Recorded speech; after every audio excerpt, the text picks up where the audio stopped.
같이 반주기 조약에 맞춰 묵상기도 드리심으로 4월 넷째 주 주일 오전 예배 우리 하나님 앞에 올려드립니다. 다 같이 묵상기도 드립니다.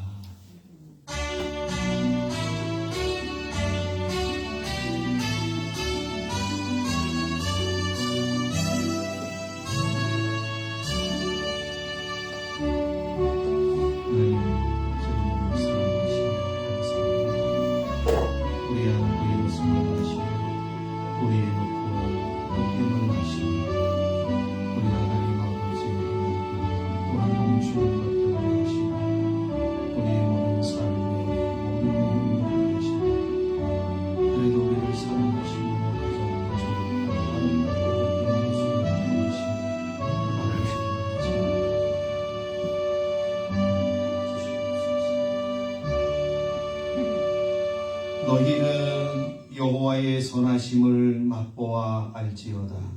그에게 피하는 자는 복이 있도다. 너희 성도들아 여호와를 경외하라. 그를 경외하는 자에게는 부족함이 없도다. 젊은 사자는 궁핍하여 줄일지라도 여호와를 찾는 자는 모든 좋은 것에 부족함이 없으리로다. 사랑하는 하나님 감사합니다. 4월 한 달도 주의 은혜 가운데 지켜주시고 보호하여 주시었다가 이렇게 마지막 제주로 주님 앞에 나와 예배할 수 있도록 은혜를 허락하여 주심을 감사합니다. 사랑하는 하나님 주님을 환영합니다. 이 시간에 오시어서 저희들과 함께 하시고 저희들이 드리는 예배를 통하여 주님만이 영광을 받아 주시옵소서. 주의 은혜를 사모합니다. 주님 은혜 없이는 살아갈 수 없는 존재의 힘을 고백하며 주께 나아가오니 저희들이 드리는 예배를 기쁘게 음양하시고 하늘문을 열어주시며 한량없는 은혜를 더하여 주심으로 저희의 영혼의 만족함을 얻고 우리의 심령의 충만함을 얻어 하나님 우리의 주어진 삶에 나아가 승리하며 살아가는 우리 모두가 되어지도록 도와주시옵소서. 예배를 시작하게 하셨사오니 마치는 시간까지 함께하여 주시기를 원하옵고 예수님의 이름으로 기원하옵나이다. 아멘. 찬송가 95장을 찬양하시겠습니다.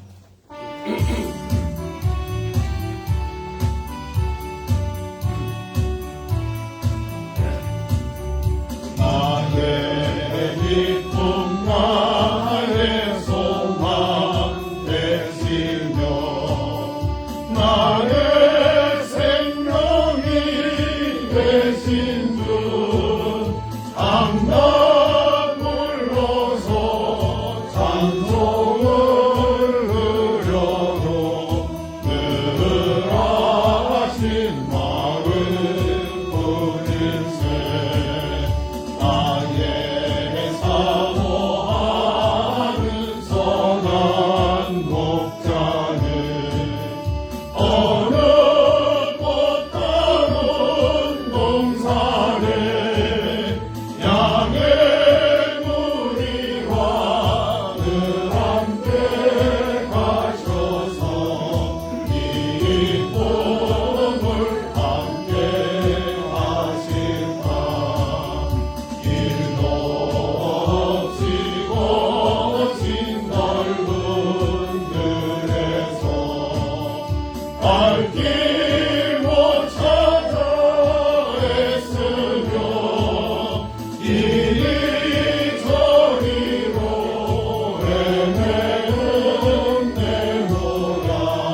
받고 나의 생명과 나의 참 소망은 오직 주 예수 뿐일세.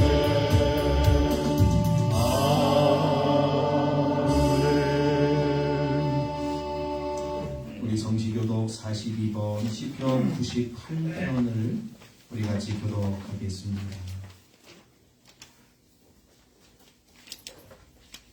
새 노래로 여호와께 찬송하라. 그는 기이한 일을 행하사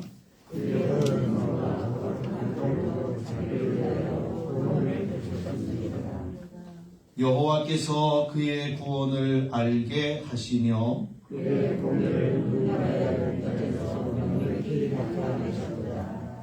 그가 이스라엘의 집에 베푸신 인자와 성실을 기억하셨으므로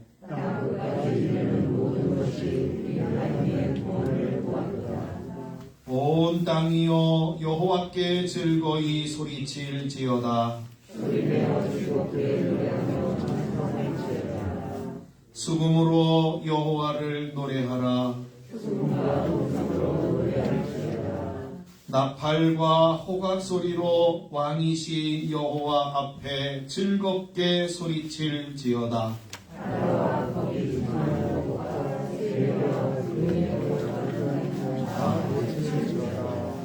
여호와 앞에서 큰 물은 박수할지어다.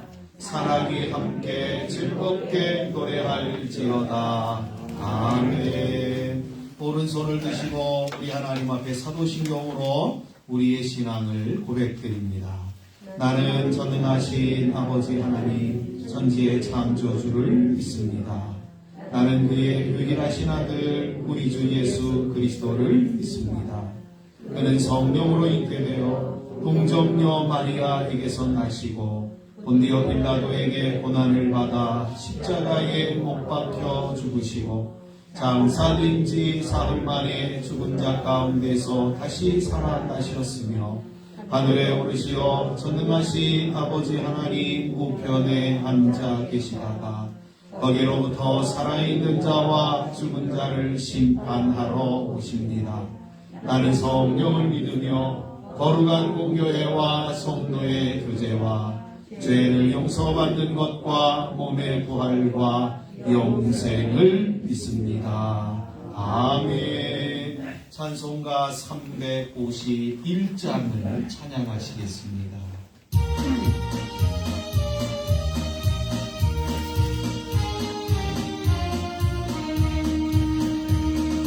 믿는 사람들은 주의 군사니 앞서가신 주를 따라갑시다. 우리 대장 예수 이를 들고서 적정하는 곳에 하신 것 보라. 믿는 사람들은 주의 군사니 앞서가신 주를 따라갑시다. 원수 마귀 모두 쫓겨가기를 예수 이름 듣고 거기 나니라. 우리 찬송 듣고 지옥 걸리니 형제들아 주를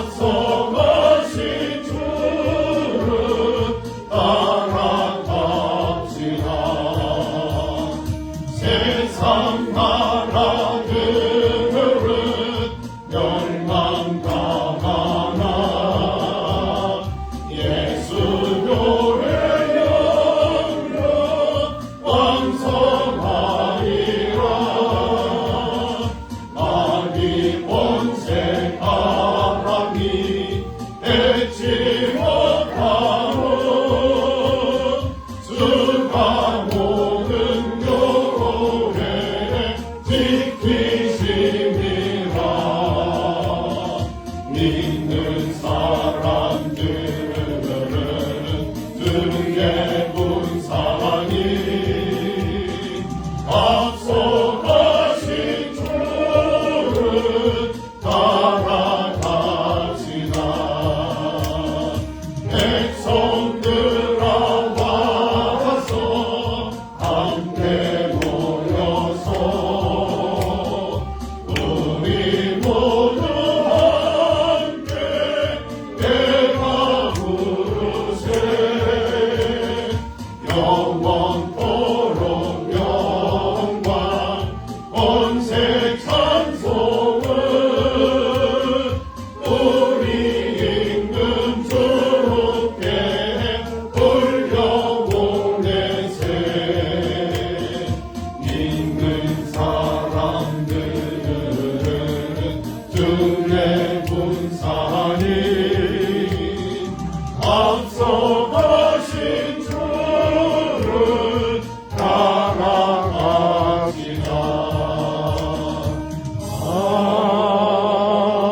아멘. 이 시간 우리를 대표하여 심재용 집사님 하나님 앞에 기도하시겠습니다.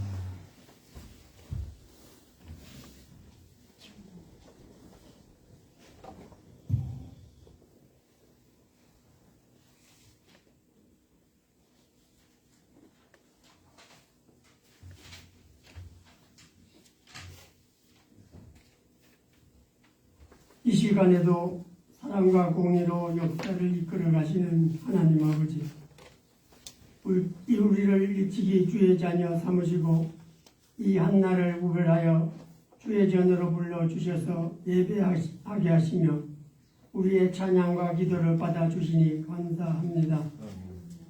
죽기까지 우리를 사랑하신 그 사랑이 운학장로교회 성도 한 사람 한 사람에게 충만하게 임하여 주셔서 이곳에서 예배하는 이마다 하나님을 만나게 하시고 잠자던 영혼이 깨어나며 병든 육체가 고침받고 모든 이들이 꿈을 꾸며 믿고 기도하는 이마다 응답받는 역사를 체험하게 하여 주시옵소서.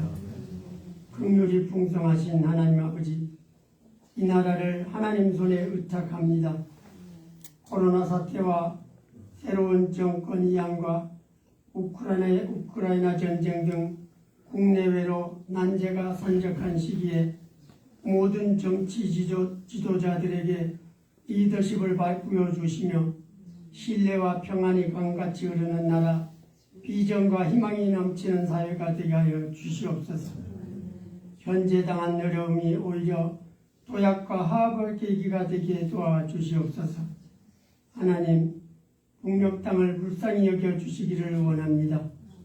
평화를 위협하는 악한 계획은 하나님의 공의로 막아주시고 백성들의 굶주림과 고통하는 시험소리를 외면치 마시며 지하에서 주의 역사를 기다리는 성도들의 기도 소리를 들으셔서 복음으로 통일되는 그날이 속히 오게 하여 주시옵소서.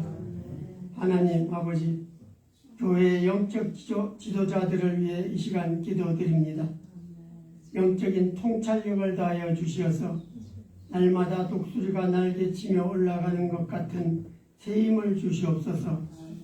교회의 권위가 도전받는 이 시대에 하나님 아버지의 마음을 시원케 하고 주님의 뜻을 이루어드리는 통로로 귀하게 사용하여 주시옵소서. 이 시간 말씀을 선포하시는 담임 목사님에게 성령으로 기름 부어 주시옵소서.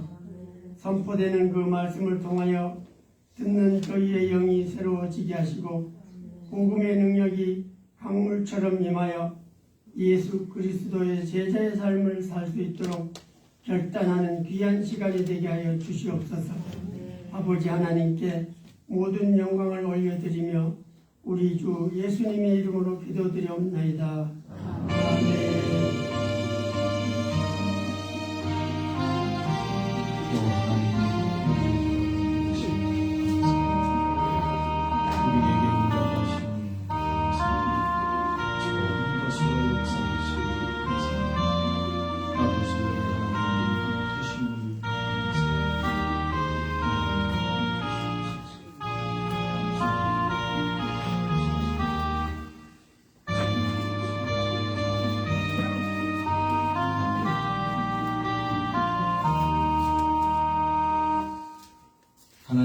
말씀 구약 성경 사사기 17장 1절에서 13절까지의 말씀입니다. 제가 가지고 있는 성경으로 구약 성경 391페이지입니다.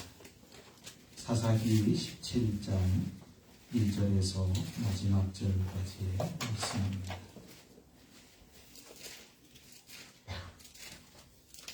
우리 찾으셨으면 같이 합독해서 같이 읽도록 하겠습니다. 에브라임 산지에 미가라 이름하는 사람이 있더니 그의 어머니에게 이르되 어머니께서 은 1,100을 잃어버리셨으므로 저주하시고 내 귀에도 말씀하셨더니 보소서 그 은이 내게 있나이다. 내가 그것을 가졌나이다 하니 그의 어머니가 이르되 내 아들이 여호와께 복받기를 원하노라 하니라. 미가가 은 1,100을 그의 어머니에게 도로주매 그의 어머니가 이르되 내가 내 아들을 위하여 한 신상을 새기며 한 신상을 부어 만들기 위해 내 손에서 이 은을 여호와께 거룩히 드리노라. 그러므로 내가 이제 이 은을 내게 도로 주리라. 미가가 그 은을 그의 어머니에게 도로 주었으므로 어머니가 그 은 200을 가져다 은장색에게 주어 한 신상을 새기고 한 신상을 부어 만들었더니 그 신상이 미가의 집에 있더라. 그 사람 미가에게 신당이 있으므로 그가 에봇과 드라빔을 만들고 한 아들을 세워 그의 제사장으로 삼았더라. 그때에는 이스라엘에 왕이 없었으므로 사람마다 자기 소견에 옳은 대로 행하였더라. 유다 가족에 속한 유다 베들레헴에 한 청년이 있었더니 그는 레위인으로서 거기서 거류하였더라. 그 사람이 거주할 곳을 찾고자 하여 그 서북 유다 베들레헴을 떠나가다가 에브라임 산지로 가서 미가의 집에 이르매 미가가 그에게 묻되 너는 어디서부터 오느냐 하니 그가 이르되 나는 유다 베들레헴의 레위인으로서 거류할 곳을 찾으러 가노라 하는지라. 미가가 그에게 이르되 내가 나와 함께 거주하며 나를 위하여 아버지와 제사장이 되라.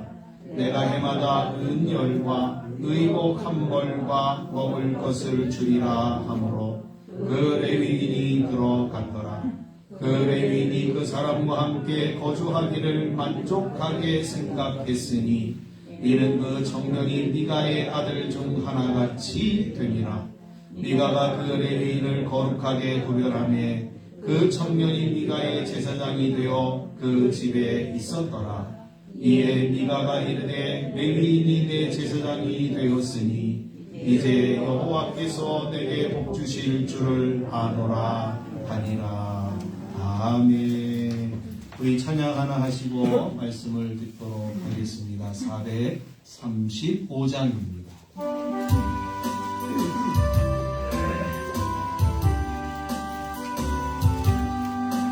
나의 영원하신 기와 생명보람이라라.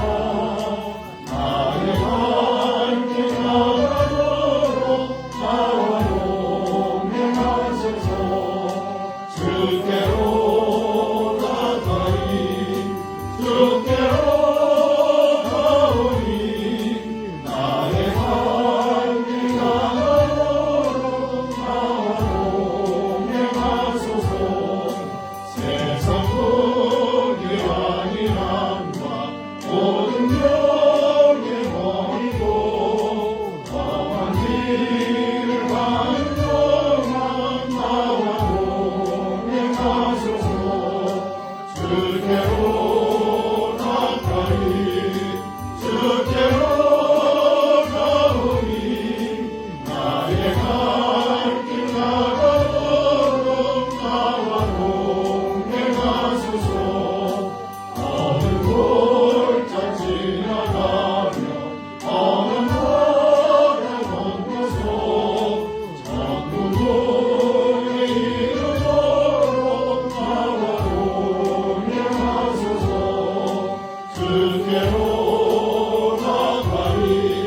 이스라엘이라는 제목입니다.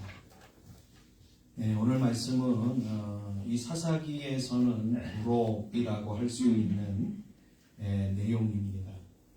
14명의 사사들의 행적을 16장, 1장부터 16장까지 기록하고 있으며 이 17장부터는 이제 부록으로서 하나님 없는 삶에서 어떠한 일들이 벌어지는가에 대한 내용들을 우리에게 보여주기 위해서 기록하고 있습니다.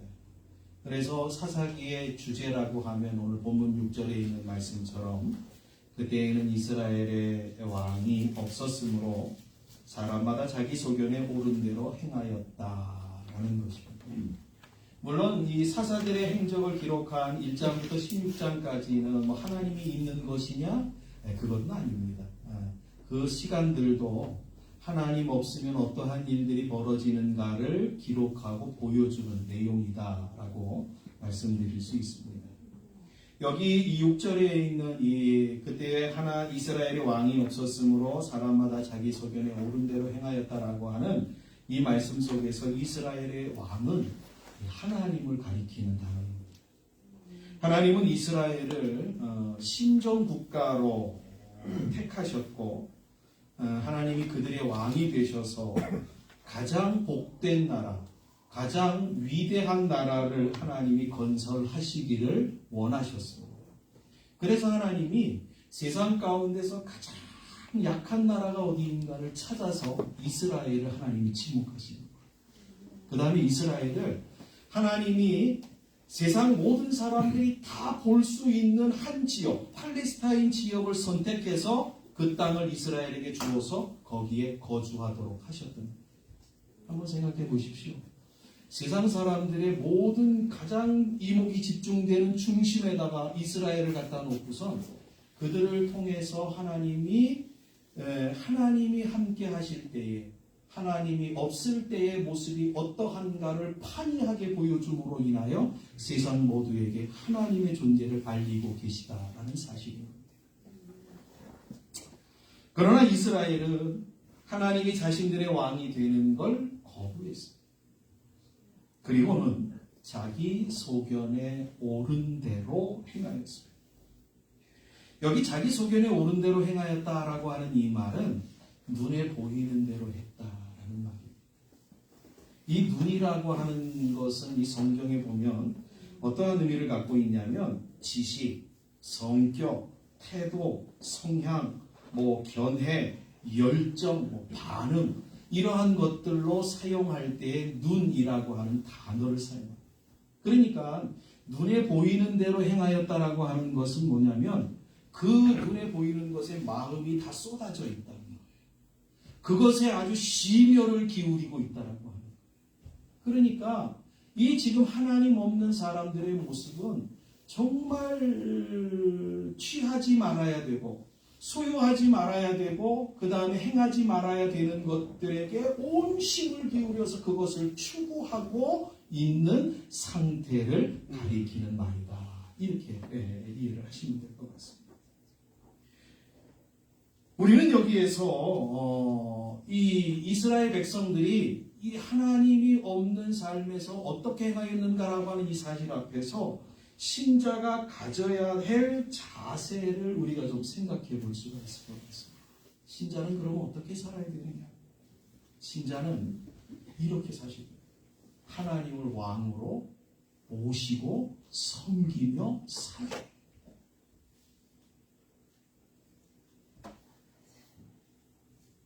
자신이 왕이 되면 눈에 보이는 대로 행하기 때문에 그렇습니다.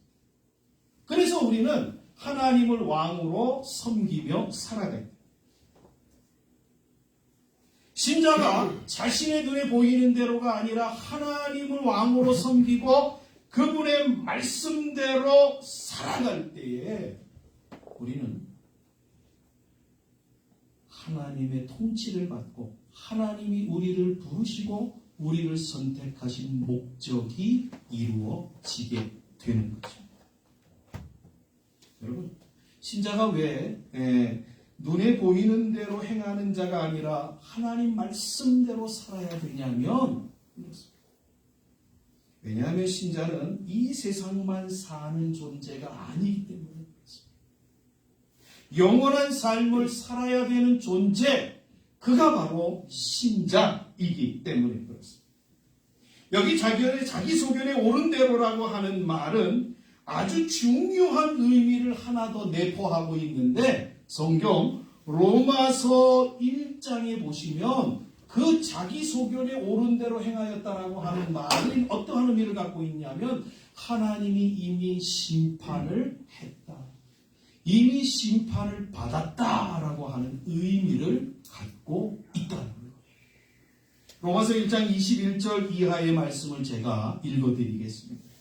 하나님을 알되 하나님을 영화롭게도 아니하며 감사하지도 아니하고 오히려 그 생각이 허망하여지며 미련한 마음이 어두워졌나니 스스로 지혜 있다 하나 어리석게 되어 썩어지지 아니하는 하나님의 영광을 썩어질 사람과 새와 짐승과 기어다니는 동물 모양의 우상으로 바꾸었느니라.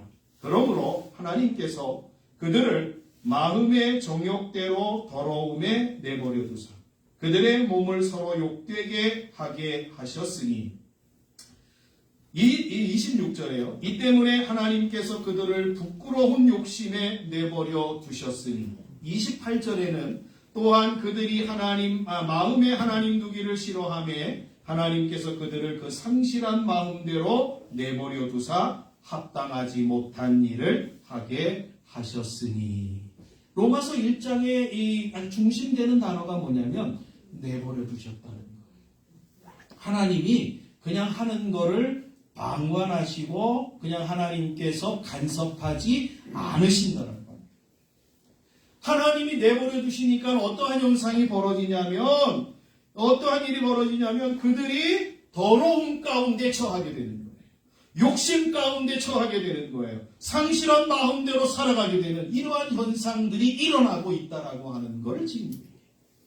그런데 그 내용이 뭐라고 성경이 얘기를 하냐면, 그것은 이미 하나님의 심판을 받은 것이고 심판의 자리에 있는 것이다 라고 성경이 말하고 있다라고 합니다. 우리는 보통 하나님이 벌 내리셨다, 하나님이 벌 주셨다라고 이야기할 때 보통 어떠한 생각을 갖냐면, 누구를 떠올리게 되냐면 욥을 떠올리게 됩니다. 욥처럼, 욥에게 일어난 일처럼 자식들을 다 잃어버리고 재산을 다 잃어버리고 자신의 몸에 중병이 찾아오고 사람들은 다 자신을 저주하고 떠나가는 것이 하나님의 벌이라고 생각합니다. 여러분, 그러나 성경은 그렇게 얘기하지 않는다는 거예요. 성경은 지금 이 로마서는 하나님의 벌은 우리가 우리의 마음대로, 우리가 우리의 소견대로 살아가는 것, 우리의 생각대로, 우리의 고집대로, 우리의 욕심대로 살아가는 것, 그것이 하나님의 벌, 심판이다라고 이야기하고 있다라는 것입니다. 목사님들 세계에서 이러한 말이 있습니다. 목사가 성령님의 도우심 없이 목회하는 것은 저주받은 것이다. 이러한 이야기들이 통용되어집니다. 여러분, 이것은 비단 목사님들에게 해당되는 내용만은 아닌 것 같습니다. 신자들도 마찬가지입니다.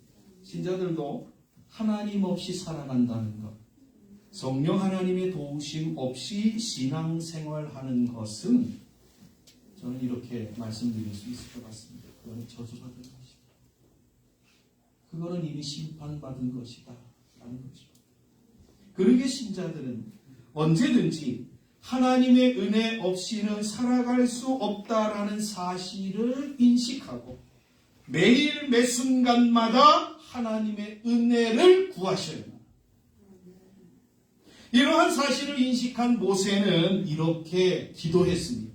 시편 90편 12절 이하에 이렇게 기도합니다. 제가 읽어드리겠습니다. 우리에게 우리날 계소함을 가르치사 지혜로운 마음을 얻게 하소서. 여호와여 돌아오소서. 언제까지니까? 주의 종들을 불쌍히 여기소서. 아침에 주의 인자하심이 우리를 만족하게 하사 우리를 일생 동안 즐겁고 기쁘게 하소서라고 기도하고 있습니다. 우리 은학의 모든 성도님들도 모세처럼 나는 하나님 은혜 없이는 살아갈 수 없습니다. 이렇게 고백하심으로 하나님 앞에 나아가시고 하나님만이 나의 만족이요 기쁨입니다 라고 고백하시는, 그래서 하나님의 주시는 은혜 안에서 살아가시는 분들이 되시기를 주님의 이름으로 간절히 축복합니다. 저는 프란치스코라고 하는 프란시스라고 하는 사람이 고백했던 내용을 참 좋아합니다. 오 주님 나의 전부요. 그는 일평생 동안 이 말을, 오 주여 나의 전부요라고 하는 이 말을 일평생 동안 자신의 기도의 제목으로 삼았다고. 자, 사사기 17장의 내용은 아주 단순합니다. 미가라고 하는 사람 한 사람을 등장시키면서 그 사람에 대한 내용으로 기록되어져 있습니다. 한번 저와 여러분들이 이 이야기를 들으시면서 문제가 되는 내용들이 이건 좀 문제가 되겠다라고 하는 내용들이 몇 개나 있는지 한번 좀 헤아려 보셨으면 좋겠어요. 제가 한번 이야기 말씀을 드릴게요. 자, 2절에 보시면 미가는 자신의 어머니의 돈 은 1,100개를 훔치었습니다. 여러분 여기 은 1,100개라고 하는 것이 얼마 정도 되냐면 1,100개라고 하는 것은 이 한 개는 한 세겔을 의미합니다. 한 세겔은 얼마냐면 노동자의 4일 품삯을 이야기해요. 그러면 이번 요새로 따지면 한 10만 원 정도 된다 그러면 한 세겔은 얼마냐면 40만 원. 그렇죠. 그러면 1,100세겔이면 4억 4천만 원. 이거를 미가가 자신의 어머니의 수중에서 훔쳤어요. 그런데 이 어머니가 자신의 돈이 없어진 사실을 알고는 난리가 난 겁니다.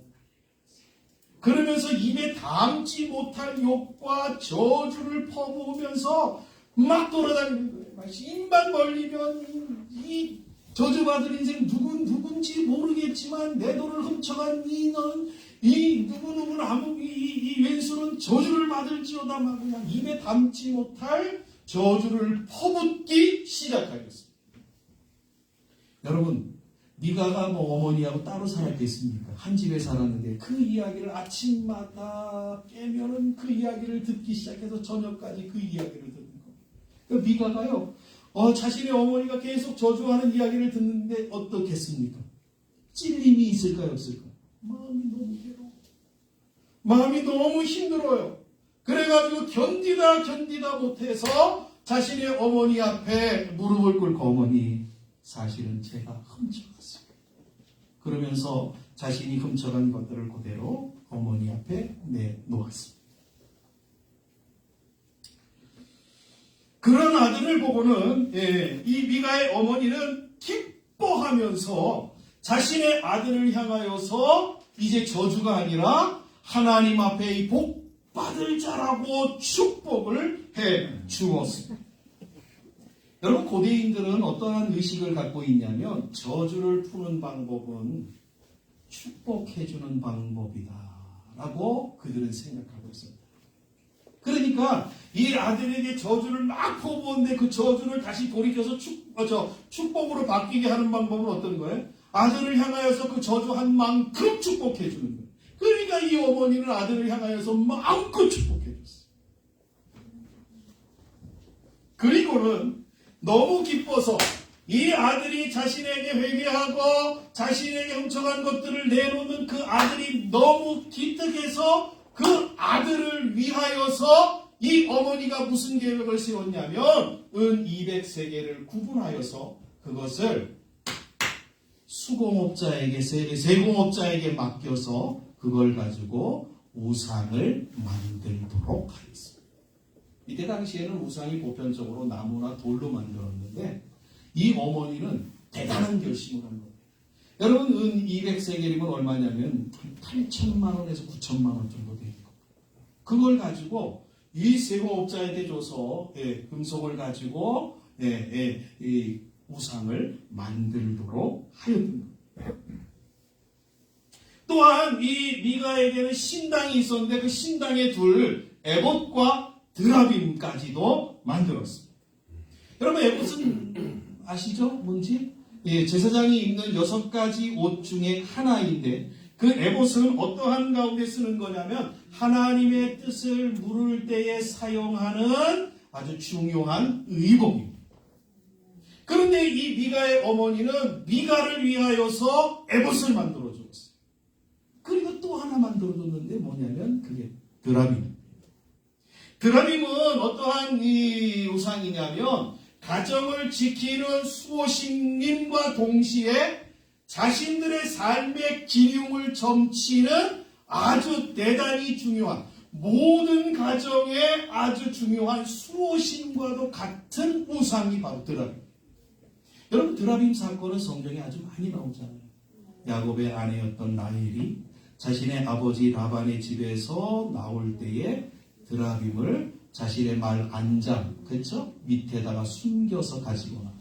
그렇죠? 그러니까 이때 당시에는 이 드라빔이라고 하는 것이 아주 보편적이었고 사람마다 자신의 가정을 지켜줄 것이다. 자신의 삶을 이 아주 어려운 가운데서 불길함 가운데서 자신들을 지켜주고 보호할 것이다 라고 하는 철저한 신앙 가운데서 이 드라빔을 소유하고 있었음을 확인하게 되었죠. 여러분 이 어머니가 이처럼 아들을 위하여서 큰 돈을 들여서 우상을 만들고 이렇게 에봇과 드라빔을 만드는 이유가 어디에 있습니까? 자신의 아들이 이실직고 했다라고 하는 것 때문이었어요. 그리고는 자신의 아들들 중에서 한 사람으로 제사장을 삼았습니다. 여러분 이것이 1절에서 5절까지의 내용입니다. 이것이 자기의 소견에 옳은 대로 사는 사람들에게 나타나는 현상이라고 성경은 우리에게 증거하고 있는 거예요. 자, 여기까지 한번 우리가 5절까지 봤는데 여기서 잘못된 것들이 몇 개나 있는지 한번 우리가 한번 생각해 보겠습니다. 첫째는 미가가 자신의 어머니의 것을 어떻게 해요? 도적질했다. 훔쳤다. 여러분 하나님 없는 삶에서 가장 먼저 나타나는 현상, 가장 대표적인 현상이 뭐냐면 도덕적이고 윤리적인 것들이 어떻게 해요? 그것이 아무런 가치를 못 느끼게 된다. 여러분 이 미가 한 사람을 오늘 성경은 소개해주고 있지만 하나님 없는 이 시대 속에 나타나는 사회상이고 이 시대 속에 나타나고 있는 사람들의 모습이다라는 걸 성경이 우리에게 증거해주고 있습니다. 그러니까 윤리적으로 도덕적으로 전혀 무감각한 인생입니다. 하나님 없는 삶에는 전혀 이런 인격적이고 상식적인 것들이 전혀 파괴가 되어지고 있다라는 사실을 우리에게 보여줘요. 또한 축복과 저주는 누구에게 있는 건지 아십니까? 축복권과 저주권은 하나님에게만 있어요. 근데 지금 이 축복과 저주를 누가 하고 있습니까? 미가의 어머니가 있어요. 이 미가의 어머니가 한다라고 하는 것은 고대 시대에 갖고 있었던 주술적인 신앙에 근거를 두고 있는 행위였어요. 그러니까 이들의 신앙은 지금 하나님의 이름을 빌리기는 하지만 실질적으로 신앙의 모습은 어디에 근거를 두고 있어요? 미신적인 신앙에다 근거를 두고 있는 거예요. 주술적인 신앙에다 근거를 두고 있는 거예요. 이거 우리나라 사람들에게 많이 찾아볼 수 있죠. 연세 드신 분들에게 많이 찾아볼 수 있어요. 내가 몸은 교회에 와 있는데 신앙의 모습은 어떤 거예요? 생각이나 사고나 어떠한 신앙적인 어떠한 내용들의 모습들의 근거를 다 어디에 두고 있어요? 그렇죠? 옛날에 믿었던 어떤 유교적인 사상, 불교적인 어떠한 사상, 이런 것들.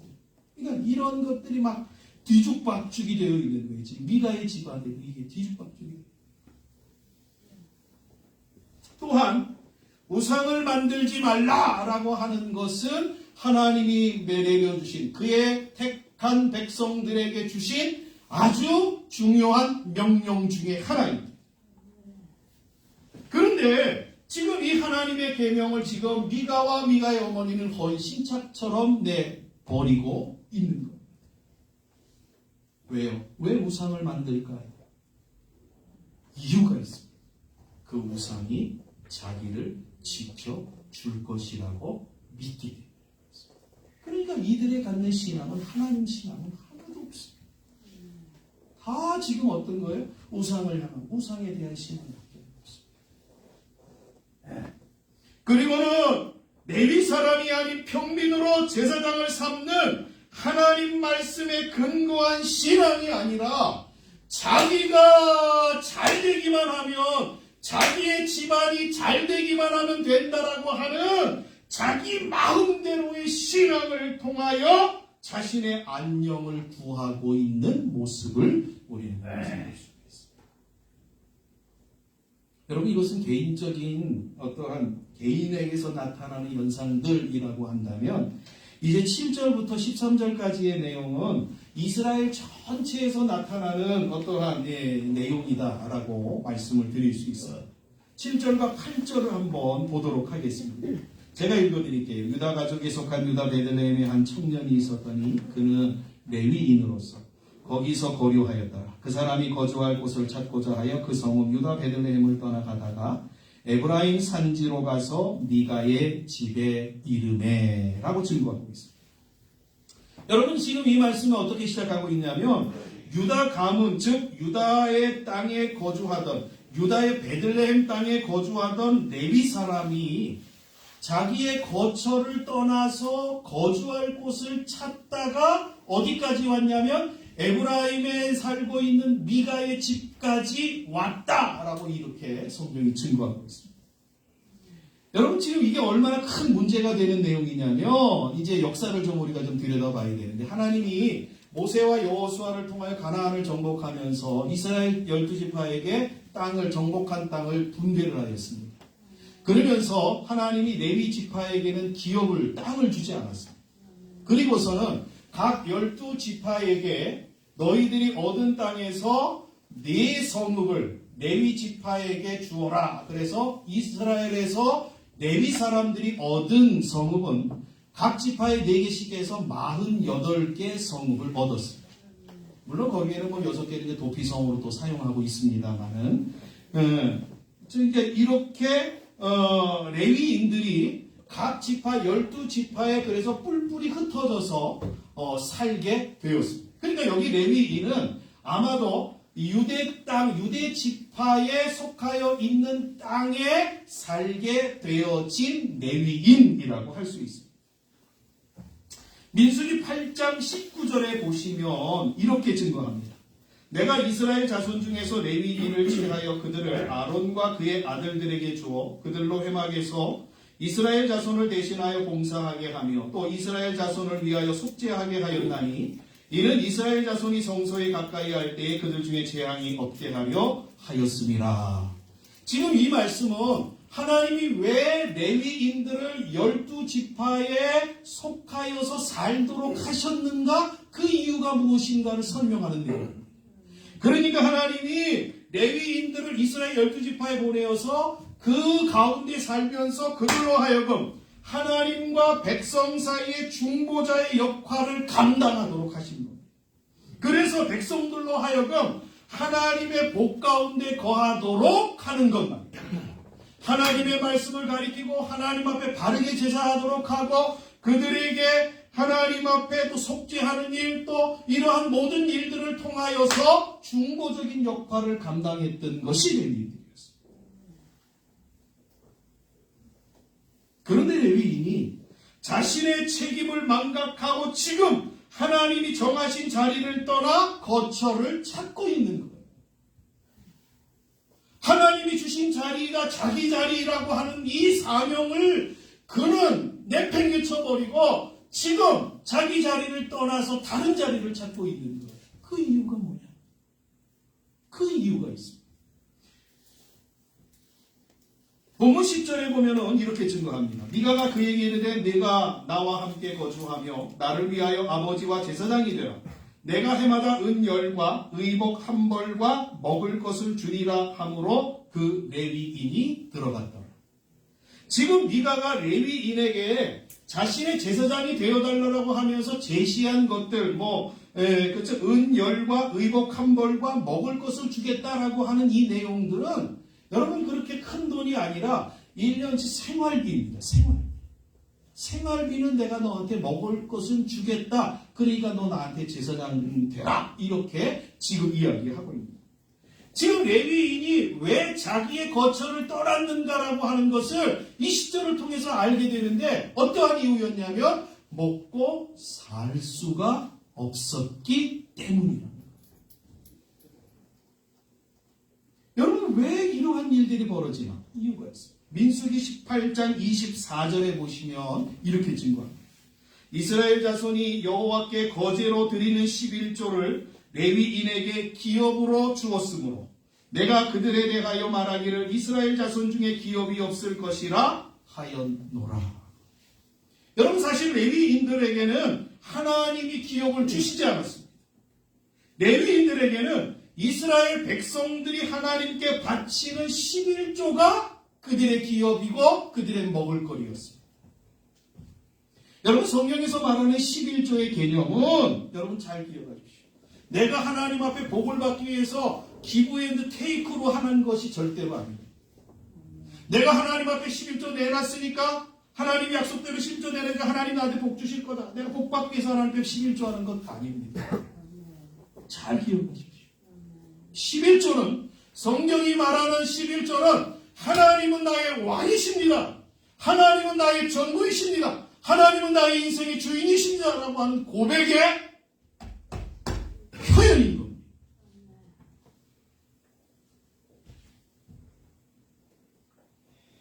여러분 이러한 고백이 지금 이스라엘 백성들에게 없는 거예요. 이스라엘 백성들에게서 사라진 거예요. 그러니까 하나님 앞에 고백이 안 되니까 당연히 11조는 안 되는 거예요. 그러니까 어떤 현상이 벌어지겠어요? 레위인들이 먹고 살기 먹을 것이 없는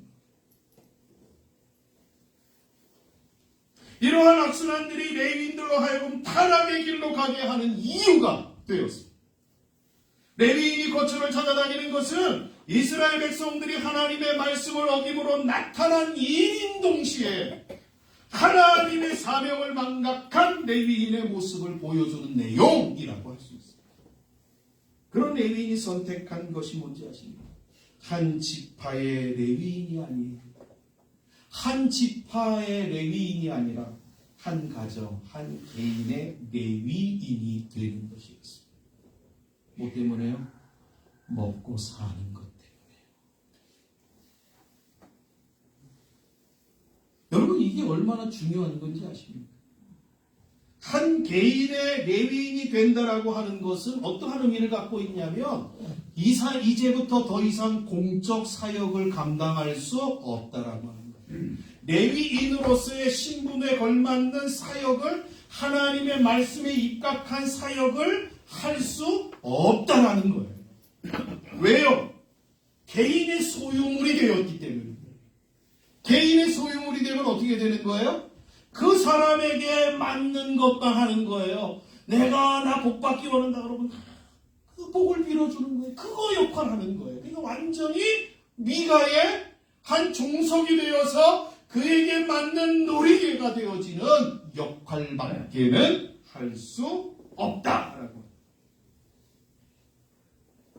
여러분 오늘날에도 종교 지도자들의 타락이 언제 일어나느냐라는 것을 우리가 여기서 배울 수 있습니다. 언제 일어나는 줄 아세요? 무언가의 얽매일 때에 이게 타락이 일어나요. 이거는 종교 지도자들 뿐만이 아니라 신자들도 그렇습니다. 무언가의 얽매일 때 돈이든지 사람이든지 명예이든지 어떤 환경이든지 사로잡히게 되면 자신에게 주어진 공적 사역을 감당할 수 없게 되어진다. 그러기에 바울은 디모데후서 2장 4절에서 우리에게 이렇게 말해주고 있습니다.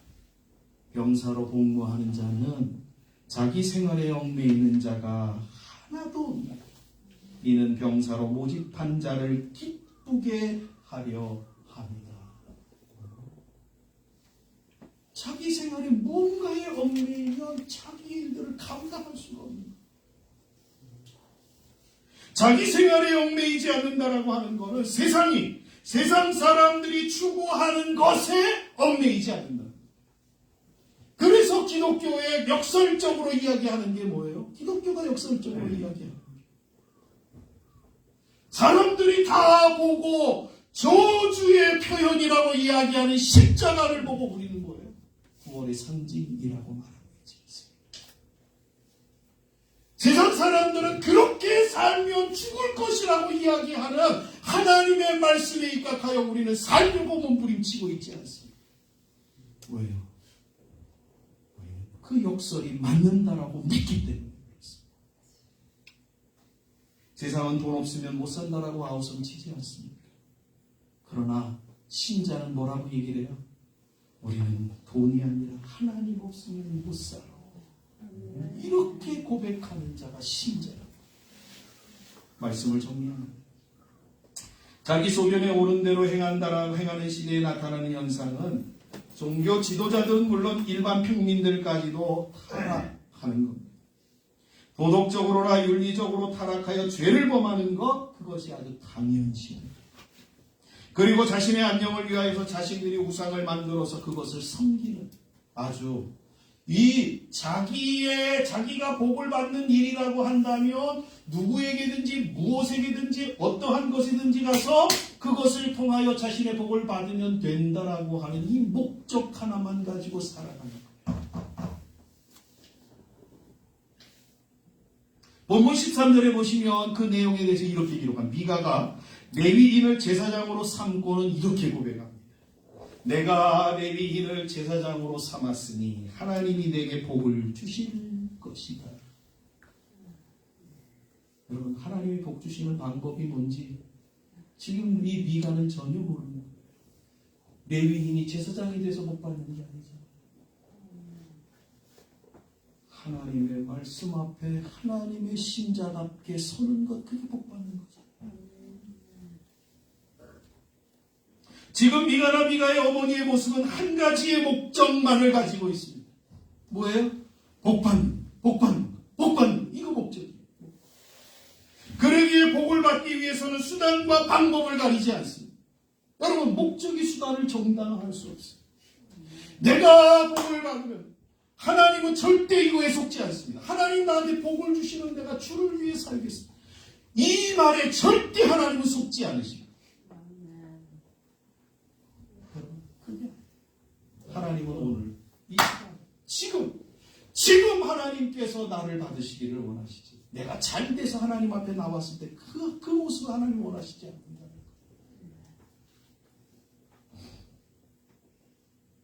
그런데 지금 미가의 어머니는 복 받는 유일한 목적, 그리고 복을 받기 위해서는 수단과 방법을 가리지 않냐고 대상이 누구이든지 상관이 없이 복을 주기만 하면 된다라고 그 앞에.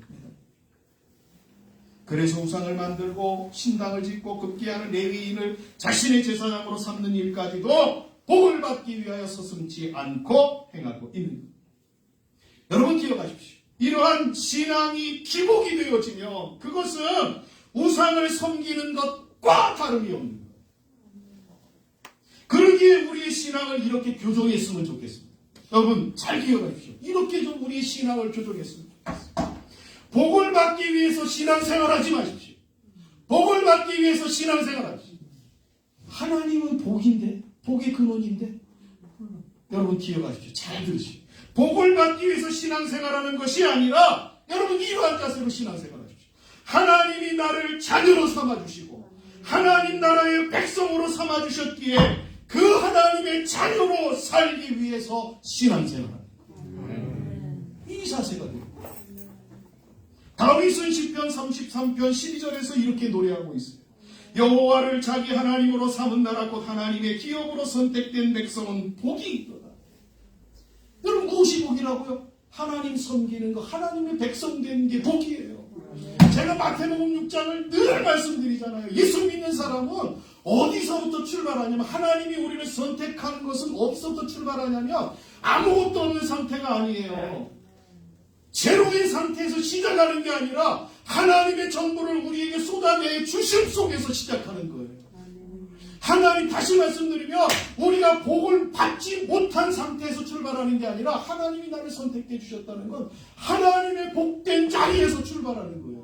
복을 받은 자가 된 거예요. 이미 근데 우리는 그걸 다 무시하다는 거죠. 하나님을 섬기는 게 복을 추구하기 위해서입니다. 너무 많다.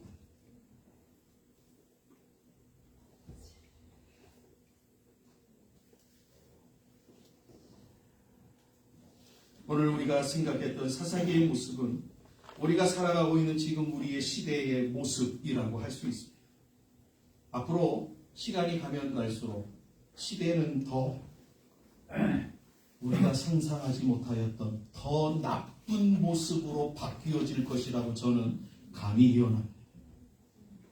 그럼에도 불구하고 우리는 하나님을 믿고 섬기도록 부름을 받은 자들. 하나님의 부르심에는 결코 후회하심이 없고 실패하심이 없습니다. 그러기에 하나님이 우리에게 복을 주시지 아니하고 도리어 고통과 재난과 슬픔과 괴로움과 곤고함을 주신다 할지라도 우리는 하나님만을 섬겨야만 합니다. 그러한 믿음이 되어주십니다. 또한 아무리 세상에서 화려한 것으로 우리를 유혹한다 하여도 절대로 하나님 섬기는 것을 포기하시면 안 됩니다. 여호수아는 이렇게 고백했습니다. 너희들이 선택해라. 그러나 나와 내 집은 오직 여호와 하나님만을 섬길 것이다. 이 고백이 저와 여러분의 고백이 되어지시기를 주님의 이름으로 간절히 축복합니다. 여러분 한번 생각해 보십시오. 부모가 자기 자식을 버리는 부모, 요새는 그건 좀 있다 부릅니다. 그러나 부모가 자식을 버리는 경우는 극히 드뭅니다. 하물며 성경은 뭐라고 그래요? 하나님은 우리를 절대로 놓지 않으시고 버리지 않으시고 약속하셨습니다.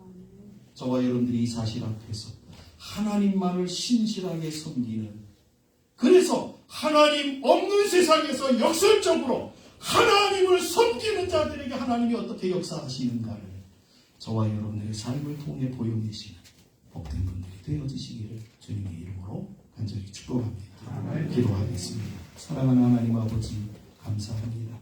하나님 없는 이 왕이 없는 이 세상 이 나라에서 어떠한 일들이 벌어지는가를 통하여 우리의 신앙을 다시 한번 점검하며 우리가 어떻게 살아가야 되는가를 생각하였습니다. 아버지, 참으로 저희들은 하나님을 믿는 것이, 하나님을 섬기고 말씀대로 살아가는 것이 하나님 참으로 깡통 차는 것이라고 세상 사람들은 우리를 비웃지만 그래도 그것이 복된 길이고 그것이 승리하는 길이고 그것이 영광의 길이라는 사실을 저희들은 믿습니다. 하나님 이 믿음 갖고 끝까지 하나님을 섬기며 달려가는 우리 모든 성도들 되어지도록 축복하여 주시옵소서. 예수님의 이름으로 기도하옵나이다. 아멘. 찬송가 393장을 찬양하시겠습니다. 1절만 찬양합니다.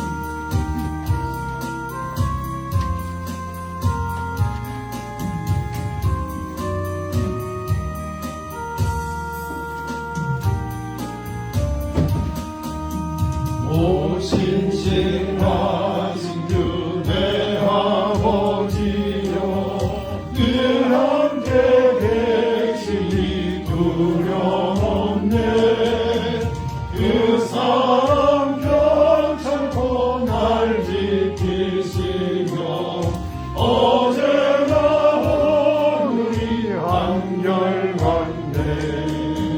오 신실하신 오 신실하신 주 날마다 자비를 베푸시며 일용할 모든 것 내려주시니 오 신실하신 주 나의 구주.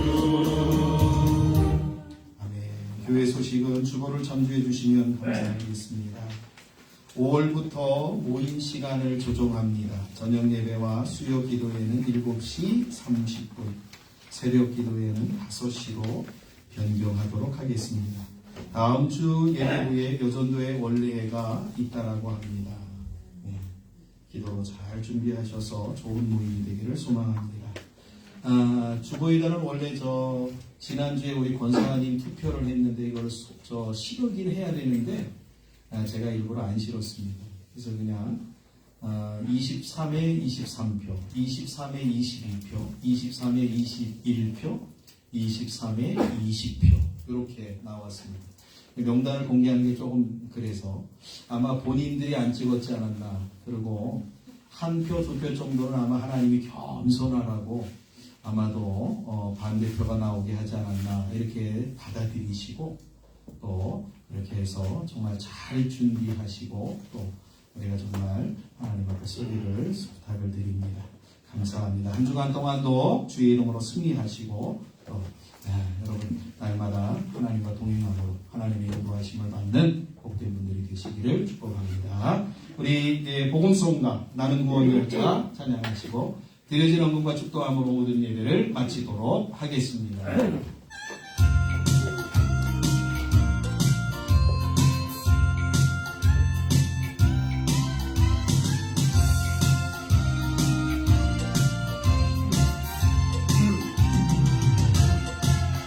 나는 구원 열차 올라타고서 나를 알아가기로 태양경 벗어 나 달려가다가 다시 내리질 않죠.